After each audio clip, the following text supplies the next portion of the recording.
Assalamualaikum warahmatullahi wabarakatuh. Bismillah, alhamdulillah, wassalatu wassalamu ala rasulillah. Amma ba'du. Di sini saya akan membuat video pembelajaran tentang masalah fikih, yaitu kurban.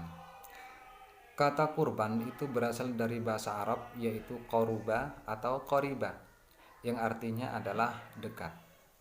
Sedangkan kurban ditinjau dari segi syariat, yaitu menyembelih hewan kurban dengan niat mendekatkan diri kepada Allah Subhanahu wa taala dengan syarat-syarat dan waktu tertentu.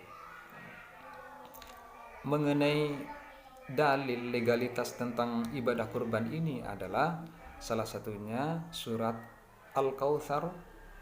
Bismillahirrahmanirrahim. Inna a'tainakal kautsar fasholli lirabbika wanhar.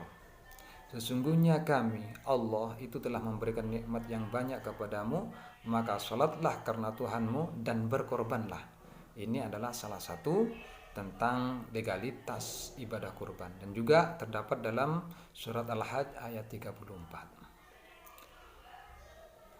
Sedangkan latar belakang pensyariatan ibadah kurban ini adalah tidak lepas dengan sejarah Nabi Ibrahim dengan putranya yaitu Nabi Ismail. Itulah sejarah awal tentang pensyariatan ibadah kurban.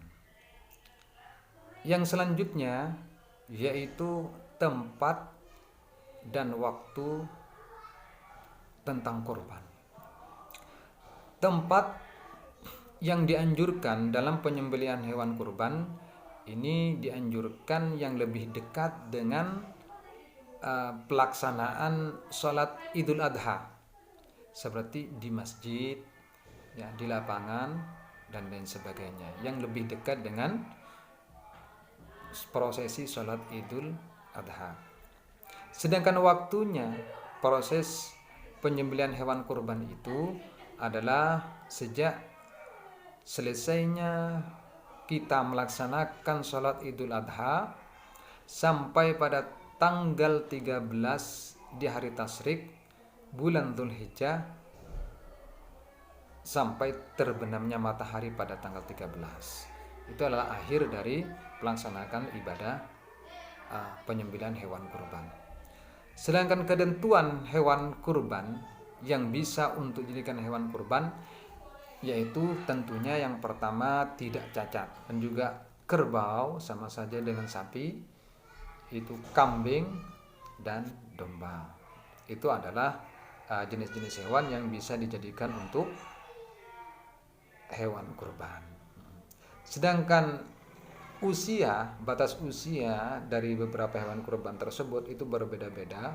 Yang pertama yaitu unta, minimal bisa dijadikan hewan kurban itu dengan minimal usia 5 tahun atau lebih dan bisa mencukupi 7 orang.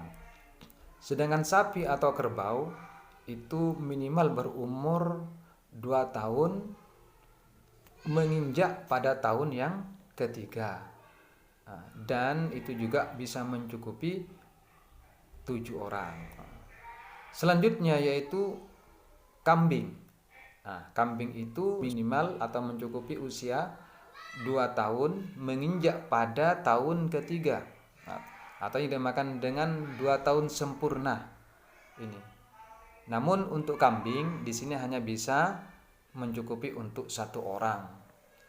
Dan juga yang terakhir yaitu kambing domba. Kambing domba ini adalah minimal usia 1 tahun sempurna dan hanya bisa mencukupi untuk 1 orang yang berkorban. Nah, selanjutnya adalah sunnah-sunnah berkorban.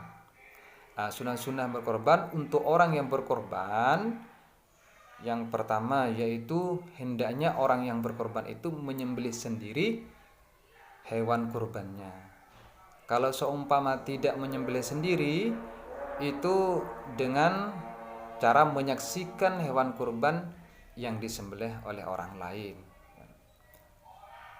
Selanjutnya yaitu memakan hewan kurban yang tidak melebihi sepertiga. tidak melebihi terhadap sepertiga dari hewan kurbannya. Untuk sepertiga yang lain itu disedekahkan kepada fakir miskin, dan sepertiga yang lain itu juga untuk kerabatnya. Walaupun itu kaya, hukumnya boleh untuk diberikan hewan kurban. Beda dengan ibadah zakat atau kewajiban zakat, itu nggak boleh diberikan kepada orang kaya. Mungkin cukup itu pembelajaran dari kami, mudah-mudahan bermanfaat. Kurang lebihnya mohon maaf. Ihdinas siratal mustaqim. Assalamualaikum.